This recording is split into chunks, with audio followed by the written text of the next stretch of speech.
नमस्ते मित्रों, मेरे चैनल पवन यूजीसी नेट हिंदी अकेडमी पर आपका स्वागत है। और मैं आज आपको पढ़ाने जाऊंगी यूजीसी नेट हिंदी साहित्य के सिलेबस में लगा हुआ एक उपन्यास जिसका नाम है परीक्षा गुरु। परीक्षा गुरु उपन्यास को लाला श्रीनिवास दास ने लिखा है और ये 1882 ईस्वी में लिखा गया है। और इसमें प्रकरण जो है 41 हैं।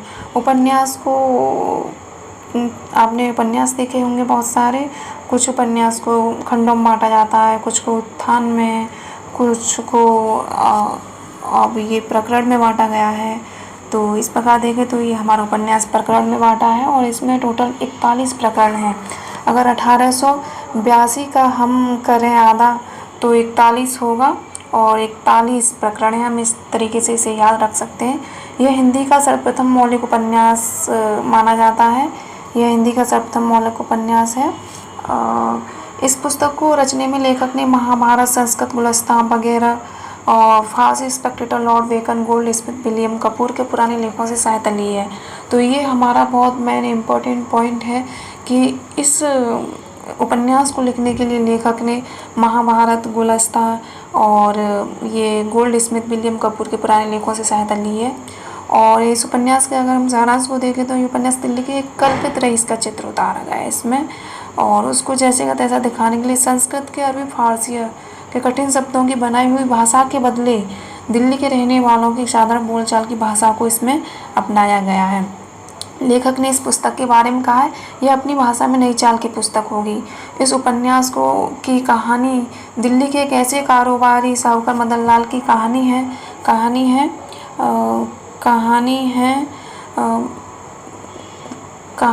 है जिसे अपने पिता की मेहनत व धीरज से बड़ी दौलत विरासत में मिलती है, लेकिन पश्चिमी आधुनिकता के प्रभाव में पड़कर लगातार अपव्यय के कई तरह के संकटों में फंस जाता है। अंततः वो अपने बुद्धिमत एवं शिक्षित वकील मित्र लाला बृजकिशोर के प्रयासों से उबरता है और चापलूसों और दुर्व्यसनों से भी तौबा कर लेता है। तो देख रहे हैं हम। और इसके मुख्य पात्र हैं लाला मदन मोहन, अमीर हैं किंतु गलत संगति में फंसा मुख्य पात्र है। इसकी पत्नी का नाम कामिनी है और इनके एक मित्र है लाला बृजकिशोर, समझदार एवं अच्छा इंसान है। ये वैसे से वकील हैं। इनकी पत्नी का नाम प्रियमदा है। और भी इसमें पात्र हैं जो मुंशी चुन्नीलाल हैं, मास्टर शंभू दयाल हैं, बाबूलाल हैं। अगर हम इसके प्रकरण को देखें, हम इसको मोटा मोटा देख लेते हैं कि इसके प्रकरण के क्या नाम है। टोटल 41 प्रकरण जो है इसमें।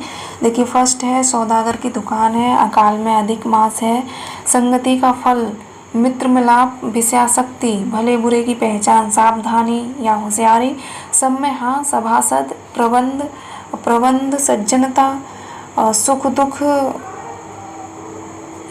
दुख, बिगाड़, पत्र व्यवहार, प्रिय अथवा प्रिय, सुरा, स्वतंत्रता और स्वेच्छाचार, क्षमा, स्वतंत्रता, कृतज्ञता, पतिव्रता, संशय, प्रामाणिकता, हादसे से पैदा करने वाले और पोतों के अमीर, साहसी, दिवाला, लोक चर्चा या अफवाह, फूट का काला मुंह, बातचीत, नैराश्य, नाउम्मीद, चालाक की चूक, अदालत, मित्र परिचय, हीन प्रभा, बदरोबी, स्तुति, निंदा का भेद, धोख की टट्टी, विपत्ति में धैर्य, सच्ची प्रीति, प्रेत भय, सुधारने की रीति, सुख की परमावधि। तो हमने देख लिया कि इसमें टोटल 41 प्रकरण हैं।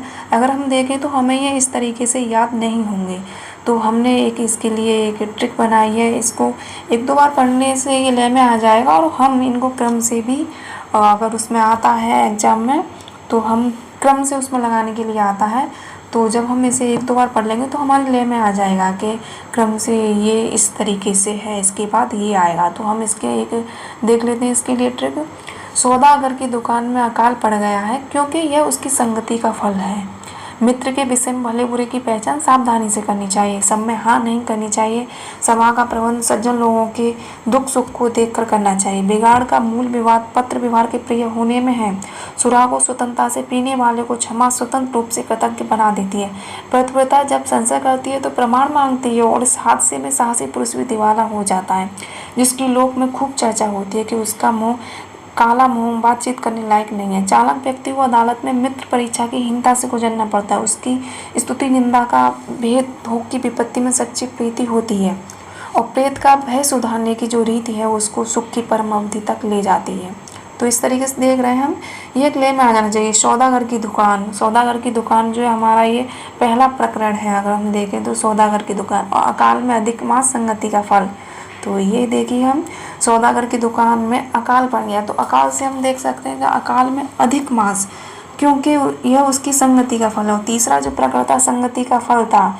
और मित्र के विषय में, तो मित्र से चौथा जो प्रकरण है हमारा मित्र मिलाप, और ये विषय से मतलब है विषयासक्त, और भले बुरे की पहचान से मतलब है, देखिए आप यहाँ पर भले बुरे की पहचान, ये भले बुरे की पहचान, ये पूरा वैसा का वैसा है। तो इस प्रकार से हम देख लेंगे, बहुत सारे इनको देख लेंगे प्रकरणों को, तो हमारे ये लय में आ जाएंगे। अगर उसमें क्रम से लगाने को आएगा, कहीं से भी उठा ले, चाहे एंटी चाहे बीच में से उठा ले, या शुरुआत के कुछ प्रकरण उठा ले, या अंत के 2-4 प्रकरण उठा ले, उनको क्रम से लगाने के लिए बोले, तो हम इसे 1-2 बार पढ़ लेंगे अच्छे तरीके से, तो ये हमारे लय में आ जाएगा, तो हम उसे क्रम से लगा लेंगे। और ये अभी 2023 के जून वाले में ये पूछा गया था, इसी प्रकार के प्रकरण लगाने के लिए। अब जो चर्चित क्वेश्चन नहीं है वहाँ से ज़्यादा पूछे जा रहे हैं, तो हमें अब सब पढ़ना पड़ेगा, कुछ भी नहीं छोड़ना है। अगर हमें अपना JRF क्लियर करना है तो हमें सब पढ़ना पड़ेगा। अगर हम देखें तो इसके प्रमुख कथन जो हैं, हम इस प्रकार देख सकते हैं कि इसके प्रमुख कथन हैं,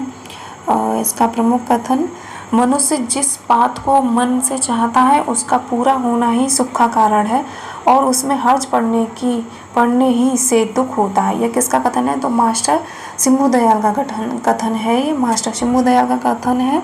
और दूसरा हम देखें, ईश्वर ने मनुष्य को स्वतंत्र बनाया पर स्वेच्छाचारी नहीं बनाया, क्योंकि उसको प्रकृति के नियमों में अदल बदल करने की कुछ शक्ति नहीं दी गई है।